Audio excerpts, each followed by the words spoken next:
Salam sejahtera bagi kita sekalian, Shalom, Assalamualaikum warahmatullahi wabarakatuh. Perkenalkan, saat ini saya Virginia Keles dengan NIM 1914-2010-193 dari Universitas Pembangunan Indonesia Manado, Fakultas Keperawatan, Program Studi S1 Keperawatan, kelas A1 Keperawatan semester 4.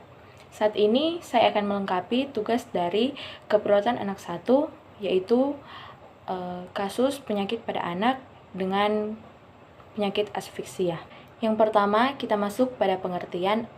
Asfiksia itu sendiri adalah suatu keadaan di mana bayi baru lahir tidak dapat bernafas secara spontan dan teratur segera setelah dilahirkan. Selanjutnya, kita masuk pada etiologi atau penyebab. Ada 4 faktor yang menyebabkan asfiksia ini sendiri. Yang pertama dari faktor ibu, diantaranya hipoksia ibu, keracunan CO atau karbon dioksida, hipotensi akibat perdarahan, gangguan kontraksi uterus, usia ibu kurang dari 20 tahun atau lebih dari 35 tahun, dan yang terakhir hipertensi pada penyakit eklamsia. Yang kedua ada faktor plasenta, diantaranya plasenta tipis, plasenta kecil, plasenta tidak menempel, solusio plasenta, dan perdarahan plasenta. Yang ketiga ada faktor fetus, yaitu yang pertama kompresi umbilikus, tali pusat menumbung, tali pusat melilit leher, dan kompresi tali pusat antara janin dan jalan lahir. Kemudian yang terakhir, yang keempat, faktor neonatus, diantaranya prematur, kelainan kongenital, pemakaian obat anestesi, dan trauma yang terjadi akibat persalinan. Selanjutnya, saya akan menjelaskan tentang pathway asfiksia neonatorum. Asfiksia neonatorum ini sendiri terjadi karena beberapa faktor, diantaranya yang pertama, persalinan lama, lilitan tali pusat, serta presentasi janin yang abnormal. Yang kedua, paralisis pusat pernafasan. Serta yang ketiga, faktor lain, diantaranya anestesi dan obat-obatan narkotik. Asfiksia itu sendiri terjadi karena janin kekurangan O2 dan kadar CO2 meningkat, serta paru-paru terisi cairan. Saat janin kekurangan O2 dan kadar CO2 dalam darah meningkat, setelah lahir, nafas bayi akan menjadi sangat cepat dan suplai O2 ke paru menurun, serta suplai O2 dalam darah juga akan menurun. Saat nafas menjadi cepat, maka terjadilah apneu, yaitu keadaan di mana pola nafas abnormal yang ditandai dengan nafas yang terengah-engah. Dilihat dari keadaan ini, maka dapat ditarik diagnosa yaitu pola nafas tidak efektif. Setelah apneu atau pola nafas yang abnormal, maka denyut jantung bayi atau DJJ serta tekanan darah atau TD akan menurun hingga janin tidak dapat bereaksi terhadap rangsangan hingga menyebabkan kematian atau meninggal, sehingga untuk keadaan ini dapat ditarik diagnosa yaitu proses keluarga terhenti. Saat suplai O2 ke paru menurun, maka terjadilah kerusakan otak. Saat kerusakan otak terjadi, dapat mengakibatkan 2 kemungkinan, yaitu yang pertama, menyebabkan kematian pada bayi hingga proses keluarga terhenti. Kemudian yang kedua, dapat ditarik diagnosa resiko cedera.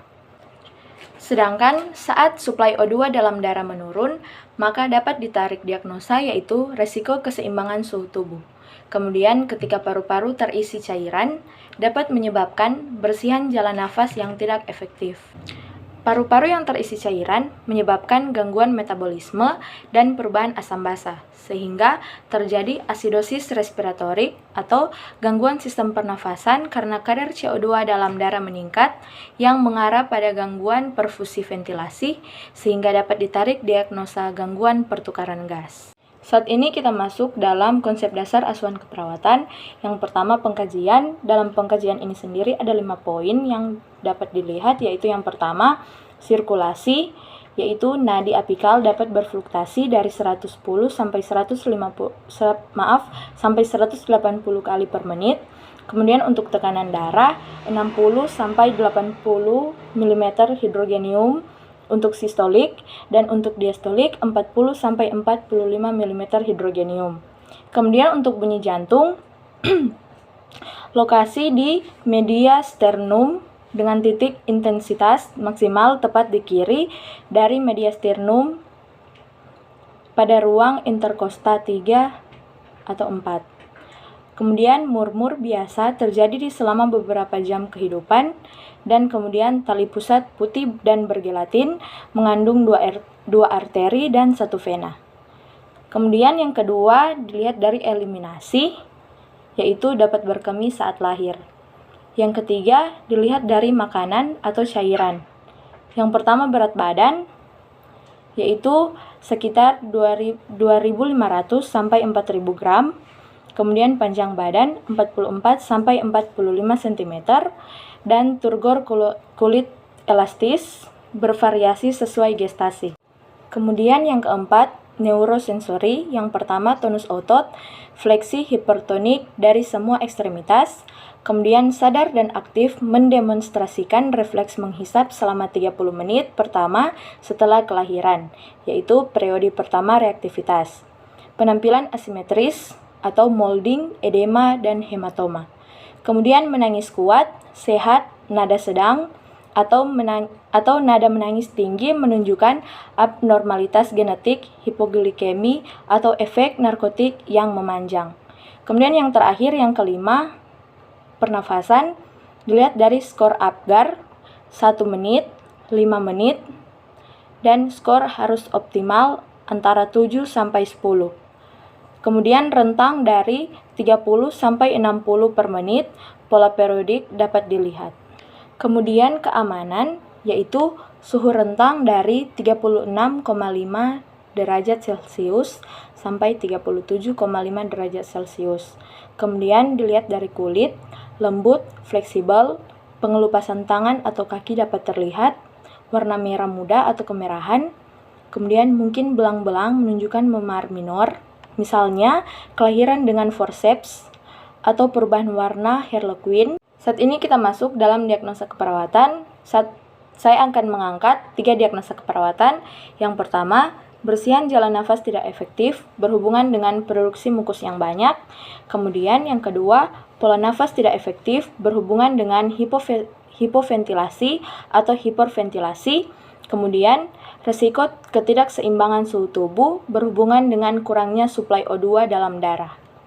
Kita masuk pada diagnosa yang pertama, yaitu bersihan jalan nafas tidak efektif berhubungan dengan produksi mukus yang banyak, dengan tujuan setelah dilakukan tindakan keperawatan selama proses keperawatan, diharapkan jalan nafas lancar. Dengan kriteria hasil yang pertama, tidak menunjukkan demam, tidak menunjukkan cemas, dan rata-rata respirasi dalam batas normal. Untuk intervensi yang dilakukan yaitu tentukan kebutuhan oral atau suction trakeal. Yang kedua, auskultasi suara nafas sebelum dan sesudah suction. Dan yang ketiga, bersihkan daerah bagian trakeal setelah suction setelah selesai dilakukan. Kemudian yang keempat, monitor status oksigen pasien. Kita masuk pada diagnosa yang kedua, yaitu pola nafas tidak efektif berhubungan dengan hipoventilasi.